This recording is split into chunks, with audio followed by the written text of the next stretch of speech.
ನಮಸ್ಕಾರ ವೀಕ್ಷಕರೇ. ಮತ್ತೊಂದು ಹೊಸ ವಿಡಿಯೋಗೆ ತಮ್ಮೆಲ್ಲರಿಗೂ ಸ್ವಾಗತ. ವೀಕ್ಷಕರೇ, ಇವತ್ತಿನ ವಿಡಿಯೋದಲ್ಲಿ ನಾವು ಎಫ್ಐ ಮತ್ತೆ trading activity data market direction ಮೇಲೆ ಹೇಗೆ ಇಂಪ್ಯಾಕ್ಟ್ ಬೀಳುತ್ತೆ ಅಂತ ಅನ್ನೋದನ್ನ ತಿಳಿದುಕೊಳ್ಳೋಣ. ಹೌದು ವೀಕ್ಷಕರೇ, ಎಫ್ಐ ಮತ್ತೆ ಡಿಐ ಟ್ರೇಡಿಂಗ್ ಆಕ್ಟಿವಿಟಿ ಬಗ್ಗೆ ತಿಳಿದುಕೊಳ್ಳೋದು ತುಂಬಾನೇ ಮುಖ್ಯ. ನಾವು ಮಾರ್ಕೆಟ್ ಡೈರೆಕ್ಷನ್ ಅನ್ನ ತಿಳಿದುಕೊಳ್ಬೇಕಾಗಿತ್ತು ಅಂತಂದ್ರೆ ಇವತ್ತಿನ ವಿಡಿಯೋದಲ್ಲಿ ನಾನು ನಿಮಗೆ ಈ ಎಫ್ಐ ಮತ್ತೆ ಟ್ರೇಡಿಂಗ್ ಡೇಟಾ ಎಲ್ಲಿ ಅವೈಲೇಬಲ್ ಇದೆ, ಆಮೇಲೆ ನಾನು ನಿಮಗೆ ತೋರಿಸ್ತಾ ಇರ್ತಕ್ಕಂಥ ಪೇಜ್ಗೆ ಹೇಗೆ ಲ್ಯಾಂಡ್ ಆಗೋದು, ಆಮೇಲೆ ಈ ಡೇಟಾನ ನಾವು ಮಾರ್ಕೆಟ್ ಡೈರೆಕ್ಷನ್ ಮೇಲೆ ಕಂಪೇರ್ ಮಾಡಿದಾಗ ಅದು ಹೇಗೆ ರಿಸಲ್ಟ್ ಕೊಟ್ಟಿದೆ ಅಂತ ಅನ್ನೋದನ್ನ ಸಂಪೂರ್ಣವಾಗಿ ತಿಳಿಸ್ಕೊಡಲಿದ್ದೇನೆ. ಹೀಗಾಗಿ ವಿಡಿಯೋನ ಸಂಪೂರ್ಣವಾಗಿ ನೋಡ್ಕೊಳ್ಳಿ. ಇಷ್ಟ ಆಯಿತು ಅಂತಂದ್ರೆ ದಯವಿಟ್ಟು ಲೈಕ್ ಮಾಡೋದನ್ನ ಮರಿಬೇಡಿ.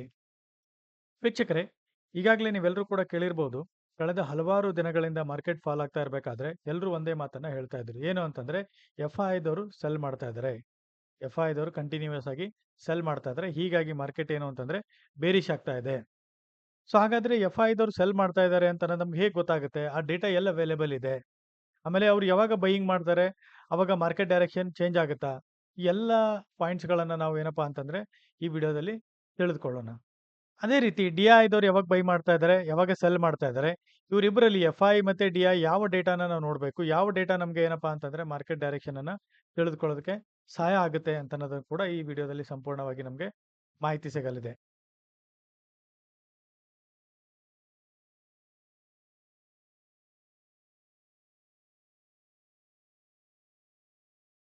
ವೀಕ್ಷಕರೇ, ನಾನು ನಿಮಗೆ ಇವಾಗ ನಿಫ್ಟಿ 50 ಚಾರ್ಟ್ ಅನ್ನ ತೋರಿಸ್ತಾ ಇದ್ದೀನಿ. ನೀವು ಇಲ್ಲಿ ನೋಡಬಹುದು, ಕಳೆದ ಅಕ್ಟೋಬರ್ 2024 ಇಂದ ನಿಫ್ಟಿ ಕಂಟಿನ್ಯೂಸ್ ಆಗಿ ನಿಫ್ಟಿ ಬೀಳ್ತಾನೆ ಇದೆ. ಸೊ ಇದ್ರ ಹಿಂದಿನ ರೀಸನ್ ಏನಿರ್ಬೋದು, ಯಾಕೆ ನಿಫ್ಟಿ ಇದು ಬೀಳ್ತಾ ಇದೆ ಅಂತ ನಿಮ್ಮ ಹತ್ರ ಪ್ರಶ್ನೆಗಳು ಹುಟ್ಕೊಂಡಿರುತ್ತೆ. ಅಥವಾ ನೀವು ಇದನ್ನ ಈಗಾಗಲೇ ಬಹಳಷ್ಟು ಜನ ನ್ಯೂಸಲ್ಲಿ ಕೇಳಿರ್ತೀರಾ, ಸೋಷಿಯಲ್ ಮೀಡಿಯಾದಲ್ಲಿ ನೋಡಿರ್ತೀರಾ. ಏನು ರೀಸನ್ ಇದೆ ಈ ನಿಫ್ಟಿ ಕಂಟಿನ್ಯೂಸ್ ಆಗಿ ಬೀಳೋದಕ್ಕೆ, ಅಥವಾ ನಮ್ಮ ಇಂಡಿಯನ್ ಮಾರ್ಕೆಟ್ ಕಂಟಿನ್ಯೂಸ್ ಆಗಿ ಈ ತರ ಫಾಲ್ ಆಗೋದಕ್ಕೆ ರೀಸನ್ ಏನಿರ್ಬೋದು ಅಂತ ಕೇಳಿದ್ರೆ, ಪ್ರತಿಯೊಬ್ಬರು ಹೇಳೋದೇನು ಅಂತಂದ್ರೆ ಎಫ್ ಐದವರು ಸೆಲ್ ಮಾಡ್ತಾ ಇದ್ದಾರೆ, ಎಫ್ ಐದವರು ಸೆಲ್ಲಿಂಗ್ ಮಾಡ್ತಾ ಇದ್ದಾರೆ. ಎಫ್ ಐ ಅಂತಂದ್ರೆ ಏನು? Foreign institutional investors. F I ಅಂತಂದ್ರೆ ಫಾರಿನ್ ಇನ್ಸ್ಟಿಟ್ಯೂಷನಲ್ ಇನ್ವೆಸ್ಟರ್ಸ್ ಅಂದ್ರೆ ಫಾರಿನ್ ಬ್ಯಾಂಕರ್ಸ್ ಆಗಿರ್ಬೋದು, ಅಥವಾ ಇನ್ಶೂರೆನ್ಸ್ ಕಂಪ್ನಿಗಳಾಗಿರ್ಬೋದು, ಮ್ಯೂಚುವಲ್ ಫಂಡ್ದವ್ರು ಆಗಿರ್ಬೋದು, ಅವರೆಲ್ಲರೂ ಕೂಡ ಏನಪ್ಪಾ ಅಂತಂದ್ರೆ ಇಲ್ಲಿ ಸೆಲ್ಲಿಂಗ್ ಮಾಡ್ತಾ ಇದ್ರು. ಸೊ ಹೀಗಾಗಿ ನಮ್ಮ ಮಾರ್ಕೆಟು ಡೌನ್ ಆಗ್ತಾ ಇದೆ ಅಂತ ಹೇಳ್ತಾ ಇದ್ರು. ಅದೇ ತರ ಇನ್ನೊಬ್ಬ ಪ್ಲೇಯರ್ ಇದ್ದಾರೆ, ಡೊಮೆಸ್ಟಿಕ್ ಇನ್ಸ್ಟಿಟ್ಯೂಷನಲ್ ಇನ್ವೆಸ್ಟರ್ಸ್. ಸೊ ಇವರಿಬ್ರು ಬಿಗ್ ಪ್ಲೇಯರ್ಸ್ ಮಾರ್ಕೆಟ್ ಅಲ್ಲಿ ಅಂತ ಹೇಳ್ಬೋದು. ಅದೇ ತರ ನಮ್ಮ ರಿಟೇಲ್ ಪಾರ್ಟಿಸಿಪೆಂಟ್ಸ್ ಕೂಡ ಇರುತ್ತೆ. ಬಟ್ ಈ ಇಬ್ರು ಪ್ಲೇಯರ್ಸ್ ಏನಪ್ಪಾ ಅಂತಂದ್ರೆ ಮಾರ್ಕೆಟ್ ಡೈರೆಕ್ಷನ್ ಅನ್ನ ಡಿಸೈಡ್ ಮಾಡೋದ್ರಲ್ಲಿ ತುಂಬಾ ಇಂಪಾರ್ಟೆಂಟ್ ರೋಲ್ ಅನ್ನ ಹೊಂದಿರ್ತಾರೆ. ಸೊ ಡಿಐ ಅಂದ್ರೆ ಏನು? ಡೊಮೆಸ್ಟಿಕ್ ಇನ್ಸ್ಟಿಟ್ಯೂಷನಲ್ ಇನ್ವೆಸ್ಟರ್ಸ್ ಅಂದ್ರೆ ನಮ್ಮಲ್ಲಿ ಇರ್ತಕ್ಕಂಥ ಬ್ಯಾಂಕರ್ಸ್ ಆಗಿರ್ಬೋದು, ಇನ್ಶೂರೆನ್ಸ್ ಕಂಪ್ನಿಗಳಾಗಿರ್ಬೋದು, ಮ್ಯೂಚುವಲ್ ಫಂಡ್ಸ್ಗಳಾಗಿರ್ಬೋದು, ಇವರೆಲ್ಲರೂ ಕೂಡ ಏನಪ್ಪಾ ಅಂತಂದ್ರೆ ಈ ಡಿಐ ಒಳಗಡೆ ಬರ್ತಾರೆ. ಸೊ ಯಾವಾಗ ಎಫ್ ಐದವ್ರು ಕನ್ಸಿಸ್ಟೆಂಟ್ ಆಗಿ ಸೆಲ್ ಮಾಡ್ತಾ ಇದ್ರು, ಅವಾಗ ಮಾರ್ಕೆಟ್ ಡೈರೆಕ್ಷನ್ ಏನಪ್ಪಾ ಅಂತಂದ್ರೆ ಡೌನ್ ಆಗ್ತಾ ಇತ್ತು. ಹಾಗಿದ್ರೆ ಇವಾಗ ಇದೇನ್ ಮಾರ್ಕೆಟ್ ಡೈರೆಕ್ಷನ್ ಇವಾಗ ನಾವಿಲ್ಲಿ ನೋಡಬಹುದು, ಸ್ವಲ್ಪ ದಿನಗಳಿಂದ ಮಾರ್ಕೆಟ್ ಏನಪ್ಪಾ ಅಂದ್ರೆ ಸ್ವಲ್ಪ ಬುಲಿಶ್ ಟ್ರೆಂಡ್ ಇವಾಗ ತೋರಿಸ್ತಾ ಇದ್ದಾನೆ. ಬುಲಿಶ್ ಏನಪ್ಪಾ ಅಂತಂದ್ರೆ ಮಾರ್ಕೆಟ್ ಮೂವ್ ಆಗಿದೆ. ಇದು ಈ ಡೈರೆಕ್ಷನ್ ಮೂವ್ ಆಗ್ತಾ ಇರ್ಬೇಕಾದ್ರೆ ಎಫ್ ಐದವ್ರು ಏನ್ ಮಾಡ್ತಾ ಇದ್ರು? ಅವ್ರೇನಾದ್ರು ಬೈ ಮಾಡ್ತಾ ಇದ್ರಾ? ಅಥವಾ ಇಲ್ಲಿ ಬೀಳ್ತಾ ಇರ್ಬೇಕಾದ್ರೆ ಅವ್ರು ಸೆಲ್ಲಿಂಗ್ ಮಾಡ್ತಾ ಇದ್ರಾ? ಅದು ಡೇಟಾ ಎಲ್ಲ ಅವೈಲೇಬಲ್ ಇದೆ. ಆ ಡೇಟಾವನ್ನ ನಾವು ಇದ್ರ ಜೊತೆಗೆ ಕಂಪೇರ್ ಮಾಡಿ ನೋಡೋಣ. ಸೊ ಎಫ್ ಐದವ್ರು ಸೆಲ್ಲಿಂಗ್ ಮಾಡಿದಾಗ ಮಾರ್ಕೆಟ್ ಬಿದ್ದಿದೆನಾ? ಅಥವಾ ಡಿ ಐದವ್ರು ಸೆಲ್ ಮಾಡಿದಾಗ ಮಾರ್ಕೆಟ್ ಬಿದ್ದಿದೆನಾ? ಅಥವಾ ಡಿ ಐದವ್ರು ಬೈ ಮಾಡಿದಾಗ ಮಾರ್ಕೆಟ್ ರೈಸ್ ಆಗಿದೆನಾ? ಅಥವಾ ಎಫ್ ಐದವ್ರು ಬೈ ಮಾಡಿದಾಗ ಮಾರ್ಕೆಟ್ ರೈಸ್ ಆಗಿದೆನಾ ಅಂತ ಅನ್ನೋದನ್ನ ಡೇಟಾ ಮುಖೇನ ಇವೆರಡನ್ನ ಕಂಪೇರ್ ಮಾಡಿ ನೋಡಿದ್ವಿ ಅಂತಂದ್ರೆ ನಿಮ್ಗೂ ಕೂಡ ಟ್ರೇಡಿಂಗ್ ಡಿಸಿಷನ್ ತಗೊಳ್ಳೋದಕ್ಕೆ ತುಂಬಾ ಸಹಾಯವಾಗಲಿದೆ. ಹೌದು ವೀಕ್ಷಕರೇ, ನೀವು ಒಬ್ಬ ಇನ್ವೆಸ್ಟರ್ ಆಗಿದ್ರೆ ಅಥವಾ ಟ್ರೇಡಿಂಗ್ ಮಾಡ್ತಾ ಇದ್ರೆ ಯಾವಾಗಲೂ ಎಫ್ ಐ ಮತ್ತೆ D I trading activity data ಬಗ್ಗೆ ನೀವು ಇನ್ಫಾರ್ಮೇಶನ್ ಹೊಂದಿರಬೇಕಾಗುತ್ತೆ. ವೀಕ್ಷಕರೇ, ಇಲ್ಲಿ ನೋಡ್ತಾ ಇರ್ಬೋದು, ನಾನು ಇವಾಗ ಇದು ಮನಿ ಕಂಟ್ರೋಲ್ ವೆಬ್ಸೈಟ್ ಅನ್ನ ಬಳಸ್ಕೊಂಡು ನಾನು ನಿಮಗೆ ಎಫ್ ಐ ಮತ್ತೆ ಡಿ ಐ ಟ್ರೇಡಿಂಗ್ ಆಕ್ಟಿವಿಟಿ ಡೇಟಾನ ತೋರಿಸ್ತಾ ಇದ್ದೀನಿ. ಇದು ಫ್ರೀ ಆಫ್ ಕಾಸ್ಟ್ ಇದೆ, ಯಾವುದೇ ತರದ ಇದಕ್ಕೆ ದುಡ್ಡು ಕೊಡೋದ ಅವಶ್ಯಕತೆ ಇಲ್ಲ. ಇದೇ ವೆಬ್ಸೈಟ್ ಬಳಸಬೇಕಂತ ರೂಲ್ಸ್ ಏನೂ ಇಲ್ಲ, ನೀವು ಬೇರೆ ವೆಬ್ಸೈಟ್ ಕೂಡ ಬಳಸಬಹುದು. ಈ ಪೇಜ್ಗೆ ಹೇಗೆ ಲ್ಯಾಂಡ್ ಆಗಬೇಕು ಅಂತ ಅನ್ನೋದನ್ನ ನೀವು ನೋಡೋದಾದ್ರೆ ಜಸ್ಟ್ ಗೂಗಲ್ ಅಲ್ಲಿ ಎಫ್ ಐ ಮತ್ತೆ ಡಿ ಐ ಡೇಟಾ ಅಂತ ಟೈಪ್ ಮಾಡಿ.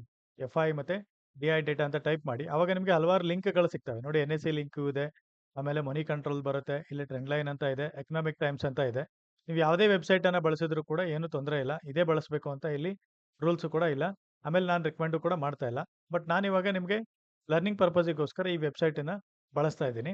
ಇಲ್ಲಿ ನೀವು ನೋಡಬಹುದು ಎಫ್ ಐ ಮತ್ತೆ D I trading activity during March 25 ಅಂತ ಕೊಟ್ಟಿದ್ದಾನೆ. ಅಂದ್ರೆ ಕಳೆದ ಮಾರ್ಚ್ ಅಲ್ಲಿ ಎಫ್ ಐ ಮತ್ತೆ ಡಿ ಐ ಟ್ರೇಡಿಂಗ್ ಆಕ್ಟಿವಿಟಿ ಏನಿತ್ತು, ಈ ಆಕ್ಟಿವಿಟಿಯನ್ನ ಇಲ್ಲಿ ನಾವು ಅವ್ರಂದ್ರೆ ನೆಟ್ ಬೈಯಿಂಗ್ ಎಷ್ಟಾಗಿದೆ, ಸೆಲ್ಲಿಂಗ್ ಎಷ್ಟಾಗಿದೆ, ಅದೆಲ್ಲವೂ ಕೂಡ ಇಲ್ಲಿ ತೋರಿಸಿದ್ದಾರೆ ನೋಡಿ. ನೆಟ್ ಬೈಯಿಂಗ್ ಎಷ್ಟಿದೆ ಅಥವಾ ಸೇಲ್ ಇದೆನಾ ಅಂತ ಅನ್ನೋದು ಇಲ್ಲಿ ನಮ್ಗೆ ಅವರು ತೋರಿಸ್ತಾ ಇದ್ದಾರೆ. ಈ ಪರ್ಟಿಕ್ಯುಲರ್ ಡೇ ದಿನ ನಾವು ಇದು ಅಲ್ಲಿ ಬೈಯಿಂಗ್ ಆದಾಗ ಇಲ್ಲಿ ಮಾರ್ಕೆಟ್ ಹೆಂಗ್ ಬಿಹೇವ್ ಮಾಡಿದೆ, ಇಲ್ಲಿ ಸೆಲ್ಲಿಂಗ್ ಮಾಡಿದಾಗ ಮಾರ್ಕೆಟ್ ಹೆಂಗ್ ಬಿಹೇವ್ ಮಾಡಿದೆ, ಆಮೇಲೆ ಇದು ನಮಗೆ ಡೈರೆಕ್ಷನ್ ಕಂಡುಹಿಡಿಯೋದಕ್ಕೆ ಹೇಗೆ ಸಹಾಯ ಆಗುತ್ತೆ ಅಂತ ಅನ್ನೋದು ನೋಡೋದಾದ್ರೆ, ಇಲ್ಲಿ ನೀವು ನೋಡ್ಬೋದು ವೀಕ್ಷಕರೇ, ಇವ್ರದ್ದು ನೆಟ್ ಡೇಟಾ ನಿಮಗೆ ಇಲ್ಲಿ gross purchase and gross sale ಇವೆರಡನ್ನ ತೆಗೆದು ನೀವು ನೋಡಿ, ಇಲ್ಲಿ ನೆಟ್ ಪರ್ಚೇಸ್ ಆ್ಯಂಡ್ ಸೇಲ್ ಅಂತ ಬರ್ತಾ ಇದೆ ಅಲ್ವಾ? ನಾವು ಇದನ್ನ ನೋಡಬೇಕು. ಆಮೇಲೆ ಇಲ್ಲಿ ಮೇಲ್ಗಡೆ ನೋಡಿದ್ರಿ ಅಂದ್ರೆ ಕ್ಯಾಶ್ ಮಾರ್ಕೆಟು, ಎಫ್-ಎನ್-ಒ ಮಾರ್ಕೆಟು ಇದೆಲ್ಲ ಇದೆ. ನಮಗೆ ಬೇಕಾಗಿರೋದೇನು ಯೂಶಲಿ ಏನಪ್ಪಾ ಅಂತಂದ್ರೆ ಕ್ಯಾಶ್ ಮಾರ್ಕೆಟಲ್ಲಿ ಬೈಯಿಂಗ್ ಬಂತು ಅಂದ್ರೆ, ಸೊ ಮಾರ್ಕೆಟ್ ಏನಪ್ಪಾ ಅಂತಂದ್ರೆ ಬುಲಿಶ್ ಇರ್ಬೋದು ಅಂತ ನಾವು ಇದು ಮಾಡ್ಬೋದು. ಬಟ್ ಇದು ಪಕ್ಕಾ ಹೀಗೆ ಅಂತ ಹೇಳಕ್ಕಾಗಲ್ಲ. ಬಟ್ ಯೂಶಲಿ ನಾವು ಏನು ಕನ್ಸಿಡರ್ ಮಾಡ್ಬೋದು ಅಂತಂದ್ರೆ, ಕ್ಯಾಶ್ ಮಾರ್ಕೆಟಲ್ಲಿ ಎಫ್-ಐದವ್ರು ಬೈಯಿಂಗ್ ಮಾಡ್ತಾ ಇದ್ದಾರೆ ಅಂತಂದ್ರೆ, ನಮ್ಮ ಮಾರ್ಕೆಟ್ ಬುಲಿಶ್ ಆಗ್ತಕ್ಕಂಥ ಸಾಧ್ಯತೆಗಳು ಹೆಚ್ಚಿಗೆ ಇರುತ್ತೆ. ಈ ಮಾರ್ಚ್ ಟ್ರೇಡಿಂಗ್ ಆಕ್ಟಿವಿಟಿಯನ್ನ ನಾವು ನೋಡೋದಾದ್ರೆ, ನೋಡಿ ಕಳೆದ ಮಾರ್ಚಲ್ಲಿ ಇಲ್ಲಿ ನೀವು ನೋಡಿರ್ಬೋದು ಹಲವಾರು ದಿನಗಳಿಂದ ಅವ್ರು ಏನು ಅಂತಂದ್ರೆ ಕನ್ಸಿಸ್ಟೆಂಟ್ ಆಗಿ ಸೆಲ್ ಮಾಡ್ತಾ ಇದ್ರು. ನೆಟ್ ಪರ್ಚೇಸ್ ಅಂಡ್ ಸೇಲ್ಸ್ ಅಲ್ಲಿ ಏನಿದೆ ನೋಡಿ, ಇಲ್ಲಿ ಸೇಲೇ ಬರ್ತಾ ಇದೆ. ಕನ್ಸಿಸ್ಟೆಂಟ್ ಆಗಿ ಏನಪ್ಪಾ ಅಂತಂದ್ರೆ ಸೇಲ್ ಮಾಡ್ತಾ ಇದ್ರು. ಯಾವಾಗ ಅವರು ನೋಡಿ ಕನ್ಸಿಸ್ಟೆಂಟ್ ಆಗಿ ಸೇಲ್ ಮಾಡ್ತಾರೆ. But at the same time ಇವರು ಡಿ-ಐದವ್ರು ಏನ್ ಮಾಡ್ತಾ ಇದ್ರು ಅಂತಂದ್ರೆ ಬೈ ಮಾಡ್ತಾ ಇದ್ರು. ಇವ್ರು ಸೆಲ್ ಮಾಡ್ತಾ ಇದ್ರೆ ಡಿ-ಐದವ್ರು ಏನ್ ಮಾಡ್ತಾ ಇರ್ತಾರೆ, ಬೈ ಮಾಡ್ತಾ ಇರ್ತಾರೆ. ಸೊ ಇದು ಈ ತರ ಬ್ಯಾಲೆನ್ಸಿಂಗ್ ನಡೀತಾನೆ ಇರುತ್ತೆ. ಈ ತರ ಇವ್ರು ಸೆಲ್ ಮಾಡಿದ್ರೆ ಇವ್ರು ಬೈಯಿಂಗ್ ಮಾಡೋದು ಇದು ನಡೀತಾನೆ ಇರುತ್ತೆ. ಬಟ್ ನಾವು ಇಲ್ಲಿ ನೋಡ್ತಾ ಇರೋದು ಏನು ಅಂತಂದ್ರೆ ಎಫ್-ಐ ಡೇಟಾನ ನೋಡಬೇಕು. ಫಾರಿನ್ ಇನ್ಸ್ಟಿಟ್ಯೂಷನಲ್ ಇನ್ವೆಸ್ಟರ್ಸ್ ಡೇಟಾನ ನಾವು ನೋಡಬೇಕು. ಇಲ್ಲಿ ನೋಡಿ ಕಳೆದ ಹಲವಾರು ದಿನಗಳಿಂದ ಅವ್ರು ಕಂಟಿನ್ಯೂಸ್ ಆಗಿ ಏನು ಅಂತಂದ್ರೆ ಇದು ಮಾರ್ಚ್ ಡೇಟಾ ಮಾತ್ರ ಇಲ್ಲ ಅಂತ ತೋರಿಸ್ತಾ ಇದ್ದೀನಿ. So will also C the previous month data ಹೇಗಿತ್ತು ಅನ್ನೋದು ಕೂಡ ನಾವು ನೋಡ್ಕೊಳ್ಳೋಣ. ಪ್ರೀವಿಯಸ್ ಮಂತ್ ಡೇಟಾ ಕೂಡ ಹೇಗಿತ್ತು ಅಂತ ಅನ್ನೋದು ನೋಡ್ಕೊಳ್ಳೋಣ. ಇಲ್ಲಿ ನೀವು ನೋಡ್ಬೋದು 3rd ಮಾರ್ಚ್ಗೆ ನೋಡಿ ಇಲ್ಲಿ ಸೆಲ್ ಅವ್ರ ನೆಟ್ ಏನಪ್ಪಾ ಅಂತಂದ್ರೆ ಸೆಲ್ ಸೈಡ್ ಇದ್ದಾರೆ. 4th ಮಾರ್ಚ್ಗೂ ಸೆಲ್ ಇದೆ. 5th ಮಾರ್ಚ್ ಕೂಡ ಸೆಲ್ ಇದೆ. 6th ಮಾರ್ಚ್ ಸೆಲ್ ಇದೆ. 7th ಮಾರ್ಚ್ ಸೆಲ್ ಇದೆ. 10th ಸೆಲ್ ಇದೆ. 11th ನೋಡಿ ಕನ್ಸಿಸ್ಟೆಂಟ್ ಆಗಿ ಇವ್ರು ಸೆಲ್ ಮಾಡ್ತಾರೆ. ಫಸ್ಟ್ ಅವ್ರು ಬೈಯಿಂಗ್ ಬಂದಿರೋದು ಏನು ಅಂತಂದ್ರೆ ನೋಡಿ, ಇಷ್ಟೊಂದು ದಿನಗಳಾದ ನಂತರ ನೆಟ್ ಬೈಯಿಂಗ್ ಬಂದಿರೋದು 18th ಮಾರ್ಚ್. 18th ಮಾರ್ಚ್ಗೆ ಏನಪ್ಪಾ ಅಂತಂದ್ರೆ 694.57 crores ಅವ್ರು ಏನಂತಂದ್ರೆ ನೆಟ್ ಬೈ ಸೈಡ್ ಇದ್ರು. ಸೊ ಲೆಟ್ ಸಿ ಈ 18th ಮಾರ್ಚ್ಗೆ ಚಾರ್ಟ್ ಅಲ್ಲಿ ಏನಾಗಿದೆ ಅಂತ ಅನ್ನೋದನ್ನ ನಾವು ನೋಡೋಣ. ಇಲ್ಲಿ ನೀವು ನೋಡ್ಬೋದು 18th ಮಾರ್ಚ್. ಸೊ ನಾನು ಕರ್ಸರ್ ನೀವು ಇಲ್ಲಿ ನೋಡ್ರಿ ಅಂತಂದ್ರೆ you can see this cursor. This is the 18th March. 18th ಮಾರ್ಚ್ಗೆ ಅವ್ರು ಏನು ಅಂತಂದ್ರೆ ಈ ದಿನ ಬೈಯಿಂಗ್ ಮಾಡೋದಕ್ಕೆ ಅವ್ರು ಇಂಟ್ರೆಸ್ಟ್ ತೋರಿಸಿದ್ರು.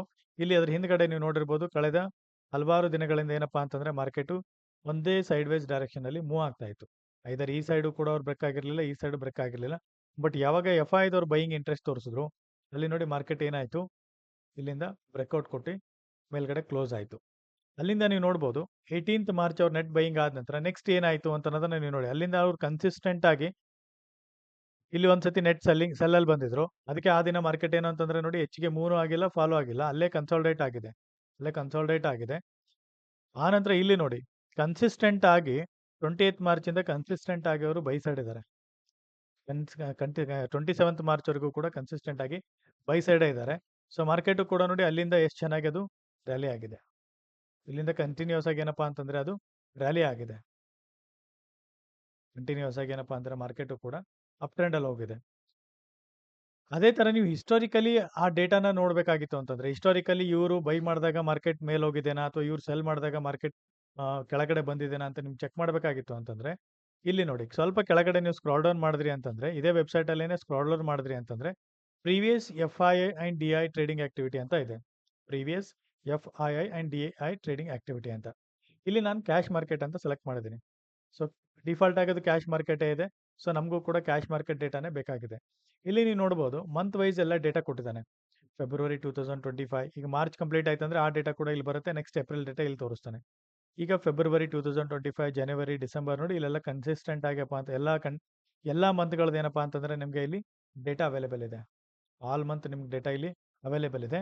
ಆ್ಯಂಡ್ ಅದ್ರ ಮುಂದ್ಗಡೆನೆ ನಿಮಗೆ net purchase and sale data ಕೂಡ ಅವೈಲೇಬಲ್ ಇದೆ.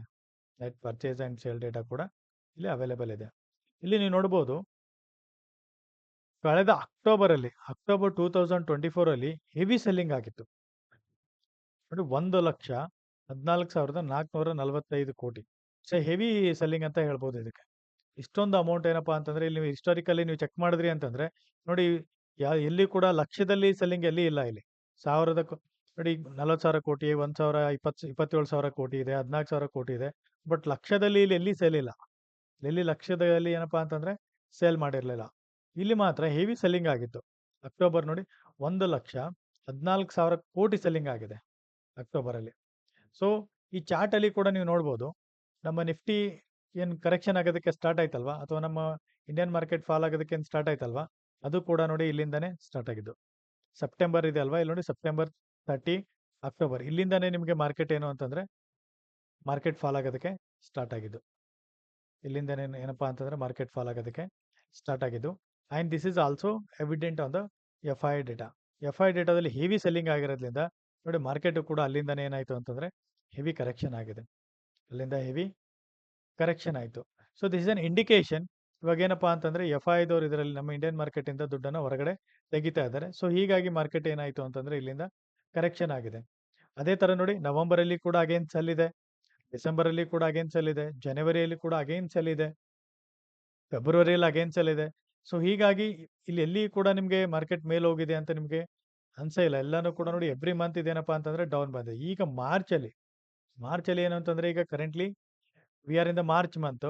ಸೊ ಹೀಗಾಗಿ ನಡೀತಾ ಇದೆ. ಇಲ್ಲಿ ನೋಡಿ ಈ ಡೇಟಾ ನಿಮಗೆ ಕರೆಂಟ್ಲಿ ನೀವು ನೋಡೋದಾದ್ರೆ ಮಂತ್ ಟಿಲ್ ಡೇಟ್ ಮಾರ್ಚ್ ಅಲ್ಲಿ ಇವಾಗ ಕರೆಂಟ್ಲಿ ಏನಾಗಿದೆ. So somehow they are still 2,000 ಕೋಟಿಯಲ್ಲಿ ಪಾಸಿಟಿವ್ ಅಲ್ಲಿ ಇದೆ data. Gross purchase and sale ಅಂತ ನೋಡಿದ್ರೆ 2,000 ಕೋಟಿ ಬೈ ಸೈಡ್ ಇದೆ. ಬಟ್ ಇದೇನು ಪ್ರೀವಿಯಸ್ ಡೇಟಾ ಪ್ರಕಾರ ನೀವು ನೋಡಿದ್ರೆ ಅಲ್ಲಿ ನೋಡಿ ಅವ್ರು ಬೈಯಿಂಗ್ ಡೇಟಾ ಬಂದಾಗ ನಿಮಗೆ ಎಷ್ಟೊಂದು ಬೈ ಸೈಡ್ ಬಂದಿದ್ದಾರೆ ಅಂತ ಅನ್ನೋದು ಕೂಡ ನಮಗೆ ಇಲ್ಲಿ ಹಿಸ್ಟಾರಿಕಲಿ ಗೊತ್ತಾಗುತ್ತೆ. ಇಫ್ ಯು ಕಮ್ ಹಿಯರ್ ಇಲ್ಲಿ ನೋಡಿ ಕೆಲವೊಂದ್ಸತಿ 31,000 ಇದೆ, 3,000 ಇದೆ, 13,000 ಇದೆ, 27,000 ಇದೆ. ಈ ತರ ನೆಟ್ ಬೈಯಿಂಗ್ ಸೈಡು ಬರ್ತಾರೆ. ನೆಟ್ ಬೈಯಿಂಗ್ ಸೈಡು ಇರುತ್ತೆ, ನೆಟ್ ಸೆಲ್ಲಿಂಗ್ ಸೈಡು ಇರುತ್ತೆ. ಸೊ ಹೀಗಾಗಿ ಈ ಡೇಟಾನ ನಾವು ತಗೊಂಡು ಈ ಡೇಟಾ ಏನ್ ಹೇಳ್ತಾ ಇದ್ದಾನೆ ಅಂತ ಇಲ್ಲಿಂದ ನೀವು ನೋಡಿದ್ರಿ ಅಂತಂದ್ರೆ ಅದ್ರ ಜೊತೆಗೆ ಈ ಚಾರ್ಟ್ ಅನ್ನ ರೈಟ್ ಆಗಿ ಅನಾಲಿಸಿಸ್ ಮಾಡಿದ್ರಿ ಅಂತಂದ್ರೆ ಸಿಮಿಲರ್ ವೇ ಇಲ್ಲಿ ನೀವು ನೋಡಿರ್ಬೋದು. ಈಗ 18th ಮಾರ್ಚ್ ಅಲ್ಲಿ ನಮಗೆ ಇಲ್ಲಿಂದ ಮಾರ್ಕೆಟ್ ಮೇಲೆ ಹೋಗಿದೆ ಅಂತ ನಮ್ಗೆ ಗೊತ್ತಾಗಿದೆ. ಸೊ 18th ಮಾರ್ಚ್ಗೆ ನಮಗೆ ಇಲ್ಲಿ ಗೊತ್ತಿತ್ತು ಎಫ್ ಐದವರು ಬೈಯಿಂಗು ಮಾಡಿದ್ದಾರೆ ಅಂತ. ಸೊ ಇಲ್ಲಿ ನಮಗೆ ನೋಡಿ 18th ಮಾರ್ಚ್ ಅಲ್ಲಿ ಅವರು ಇಷ್ಟೊಂದು ದಿನ ನೆಟ್ ಏನಪ್ಪಾ ಅಂತಂದ್ರೆ ಸೇಲ್ ನೆಗೆಟಿವ್ ಅಲ್ಲೇ ಇತ್ತು. For the first time 18th ಮಾರ್ಚ್ಗೆ ಅದು ಪಾಸಿಟಿವ್ ಅಲ್ಲಿ ಬಂತು. ಸೊ ಪಾಸಿಟಿವ್ ಅಲ್ಲಿ ಬಂದಾಗ ನಮಗೆ ಇಲ್ಲಿ ಚಾರ್ಟ್ ಅನ್ನು ಕೂಡ ನಾವು ಕಂಪೇರ್ ಮಾಡ್ಬೇಕು. ಚಾರ್ಟ್ ಅಲ್ಲಿ ಕೂಡ ನೋಡಿ it was in consolidation zone. Before that it was in a consolidation zone. So ಯಾವಾಗ ಈ ಕನ್ಸಾಲಿಡೇಷನ್ ಝೋನ್ ಇಂದ ಅದು ಹೊರಗಡೆ ಬಂತು, ಸೊ ಅವಾಗ ನೋಡಿ ಅಲ್ಲಿ ಮಾರ್ಕೆಟ್ ಅಲ್ಲಿಂದ ಮಾರ್ಕೆಟ್ ಡೈರೆಕ್ಷನ್ ಚೇಂಜ್ ಆಯಿತು. ಅಂದ್ರೆ ಈ ಎಫ್ ಐ ಡೇಟಾ ಪ್ಯೂರ್ಲಿ ಇದೊಂದನ್ನೇ ನೋಡಿಕೊಂಡು ನಾವು ಮಾರ್ಕೆಟ್ ಡೈರೆಕ್ಷನ್ ಅನ್ನ ಕಂಡುಹಿಡಿತೀವಿ ಅಂತಂದ್ರೆ ಅದು ತಪ್ಪಾಗುತ್ತೆ. ಸೊ ಎಫ್ ಐ ಡೇಟಾ ಒಂದು ಇಂಡಿಕೇಶನ್ ನಮಗೆ ಲೈಕ್ ಏನ್ ಆಗ್ತಾ ಇದೆ. ಹೆವಿ ಪ್ಲೇಯರ್ಸ್ಗಳು ನಾವೇನಂತೀವಲ್ಲ ಬಿಗ್ ಪ್ಲೇಯರ್ಸ್ಗಳು ಏನಂತೀವಲ್ವಾ ಅವ್ರು ಏನ್ ಮಾಡ್ತಾ ಇದ್ದಾರೆ. ಬಿಕಾಸ್ ಅವ್ರ ಹತ್ರ ಒಳ್ಳೆ ರಿಸರ್ಚ್ ಟೀಮ್ ಇರುತ್ತೆ. ಅವ್ರು ತಗೊಳ್ತಕ್ಕಂಥ decision most of the times ಏನಪ್ಪಾ ಅಂತಂದ್ರೆ ರೈಟ್ ಆಗ್ತವೆ. ಸೊ ಹೀಗಾಗಿ ನಮ್ಮ ಇನ್ವೆಸ್ಟ್ಮೆಂಟ್ ಆಗಿರ್ಬೋದು ಅಥವಾ ಟ್ರೇಡಿಂಗ್ ಆಗಿರ್ಬೋದು ಇನ್ ಅಲೈನ್ ವಿತ್ ಎಫ್ ಐ ಮತ್ತೆ ಈ ದೊಡ್ಡ ದೊಡ್ಡ ಪ್ಲೇಯರ್ಸ್ಗಳೇನಿದಾರಲ್ವಾ ಅವ್ರ ಜೊತೆಗೆ ನಾವು ಮಾಡಿದ್ವಿ ಅಂತಂದ್ರೆ ಸೊ ರಿಸಲ್ಟ್ಸ್ ನಮ್ದು ಕೂಡ ಚೆನ್ನಾಗಿ ಬರ್ತಕ್ಕಂಥ ಪಾಸಿಬಿಲಿಟಿ ಹೆಚ್ಚಿಗೆ ಇರುತ್ತೆ. ಹೀಗಾಗಿ ಈ ಡೇಟಾನ ಬಳಸ್ಕೊಂಡು ಇಲ್ಲಿ ನೀವು ಚಾರ್ಟ್ ಅನ್ನ ರೈಟ್ ಆಗಿ ಅನಾಲಿಸಿಸ್ ಮಾಡಿದ್ರಿ ಅಂತಂದ್ರೆ ನಿಮ್ಮ ಟ್ರೇಡ್ಸ್ಗಳು ಏನಪ್ಪಾ ಅಂತಂದ್ರೆ ಮೋಸ್ಟ್ ಆಫ್ ದ ಟೈಮ್ಸು ಸರಿಯಾಗಿ ಬರ್ತಕ್ಕಂಥ ಚಾನ್ಸಸ್ ಇದಾವೆ. ಸೊ ಹೀಗಾಗಿ ವೀಕ್ಷಕರೇ ಇದು ಬ್ಲೈಂಡ್ ಆಗಿ ಇಲ್ಲಿ ಏನು ಕೊಟ್ಟಿರ್ತಾರೆ ಆ ಡೇಟಾನ ನೋಡ್ಕೊಂಡು ಇವ್ರು ಬೈ ಮಾಡಿದ್ದಾರೆ ಅಂತ ನಾನು ಬೈ ಮಾಡ್ತೀನಿ, ಇವ್ರು ಸೆಲ್ ಮಾಡಿದ್ದಾರೆ ಅಂದ್ರೆ ನಾನು ಸೆಲ್ ಮಾಡ್ತೀನಿ, ಆ ಥರ ಮಾಡೋದಕ್ಕೆ ಹೋಗಬೇಡಿ. ಈ ಚಾರ್ಟ್ ಅನ್ನು ಕೂಡ ಅನಾಲಿಸಿಸ್ ಮಾಡಿ. ಚಾರ್ಟ್ ಅನ್ನು ಕೂಡ ಅನಾಲಿಸಿಸ್ ಮಾಡಿ ಯಾವ ಥರ ಅದು ಪ್ಯಾಟರ್ನ್ ಮಾಡಿದೆ, ಅದರಲ್ಲಿ ಬೈಯಿಂಗ್ ಸ್ಟ್ರೆಂತ್ ತೋರಿಸ್ತಾ ಇದ್ದಾನ, ಅಥವಾ ಈ ಬೈಯಿಂಗ್ ಸ್ಟ್ರೆಂತ್ ಇದ್ರೂ ಕೂಡ ಈ ಕರೆಂಟ್ ಪ್ರೈಸಿಗೆ ನಾನು ತಗೋಬೇಕಾ ಬೇಡವಾ ಅಂತ ಅನ್ನೋದನ್ನ ಸರಿಯಾಗಿ ಡಿಸಿಷನ್ ತಗೊಳ್ಳಿ. ಆನಂತರ ಎಂಟ್ರಿ ಆಗ್ತೀನಿ ಅಂತಂದ್ರೆ ಎಲ್ಲಿ ಎಂಟ್ರಿ ತಗೋಬೇಕು, ಆಮೇಲೆ ಸ್ಟಾಪ್ ಲಾಸ್ ಎಲ್ಲಿ ಇಡಬೇಕು ಅಂತ ಅನ್ನೋದನ್ನ ನೀವು ಡಿಸೈಡ್ ಮಾಡ್ಬೇಕು. ಯಾವಾಗಲೂ ವಿತೌಟ್ ಸ್ಟಾಪ್ ಲಾಸ್ ಟ್ರೇಡಿಂಗ್ ಮಾಡಬಾರ್ದು ಅಥವಾ ಇನ್ವೆಸ್ಟಿಂಗ್ ಕೂಡ ಮಾಡಬಾರ್ದು. ಸೊ ಆಲ್ವೇಸ್ ನಾವೇನಪ್ಪ ಅಂದ್ರೆ ಒಂದು ಎಕ್ಸಿಟ್ ಪ್ಲಾನ್ ನಮ್ಮ ಹತ್ರ ಇದ್ದೇ ಇರಬೇಕು. ಯಾವುದೇ ಒಂದು ಮಾರ್ಕೆಟ್ ಕ್ರಾಶ್ ಆಗಿರಲಿ ಅಥವಾ ಕರೆಕ್ಷನ್ ಆದಾಗ ಯಾವ ಪ್ರೈಸಿಗೆ ನಾನು ಎಕ್ಸಿಟ್ ಆಗಬೇಕು ಅಂತ ಅನ್ನೋದನ್ನ ಡೆಫಿನೆಟ್ಲಿ ಟ್ರೇಡ್ ತಗೊಳ್ಳುವಾಗ ಅದನ್ನ ತಲೆಯಲ್ಲಿ ಇಟ್ಕೊಂಡೇನೆ ನಾವು ಟ್ರೇಡ್ ತಗೋಬೇಕಾಗತ್ತೆ. ವೀಕ್ಷಕರೇ, ಇವತ್ತಿನ ವಿಡಿಯೋದಲ್ಲಿ ನಾನು ನಿಮಗೆ ತಿಳಿಸಿಕೊಟ್ಟಿರ್ತಕ್ಕಂಥ ಈ F I D I trading activity ಡೇಟಾನ ಅನಾಲಿಸಿಸ್ ಮಾಡಿ ಚಾರ್ಟ್ ಅನ್ನ ರೀಡ್ ಮಾಡಿ ಆಮೇಲೆ ಇದನ್ನ ಬ್ಯಾಕ್ ಟೆಸ್ಟ್ ಮಾಡಿ. ಫಸ್ಟ್ ಇದನ್ನ ಬ್ಯಾಕ್ ಟೆಸ್ಟ್ ಮಾಡಿ ಇದು ಯಾವ ತರ ವರ್ಕ್ ಆಗ್ತಾ ಇದೆ ಅಂತ ಅನ್ನೋದನ್ನ ಬ್ಯಾಕ್ ಟೆಸ್ಟ್ ಮಾಡಿ ಆ ನಂತರ ನೀವೇನಪ್ಪಾ ಅಂತಂದ್ರೆ ಟ್ರೇಡಿಂಗ್ ಡಿಸಿಷನ್ ಅನ್ನು ತಗೊಳ್ಳಿ. ಹೋಪ್ ವೀಕ್ಷಕರೇ, ಇವತ್ತಿನ ವಿಡಿಯೋದಲ್ಲಿ ನಾನು ನಿಮಗೆ ತಿಳಿಸಿಕೊಟ್ಟಿರ್ತಕ್ಕಂಥ ಮಾಹಿತಿ ನಿಮಗೆ ಉಪಯೋಗವಾಗಿದೆ ಅನ್ಕೋತೀನಿ. ಇವತ್ತಿನ ವಿಡಿಯೋ ನಿಮಗೆ ಇಷ್ಟವಾಗಿದ್ದಲ್ಲಿ ದಯವಿಟ್ಟು ಲೈಕ್ ಮಾಡೋದನ್ನ ಮರಿಬೇಡಿ. ಮತ್ತೆ ನಿಮ್ಮ ಫ್ರೆಂಡ್ಸ್ ಕಮ್ಯುನಿಟಿಯಲ್ಲಿ ಶೇರ್ ಮಾಡಿ. ಮತ್ತೆ ಮುಂದಿನ ವಿಡಿಯೋದಲ್ಲಿ ಭೇಟಿಯಾಗೋಣ. ಎಲ್ಲರಿಗೂ ನಮಸ್ಕಾರ, ಧನ್ಯವಾದಗಳು.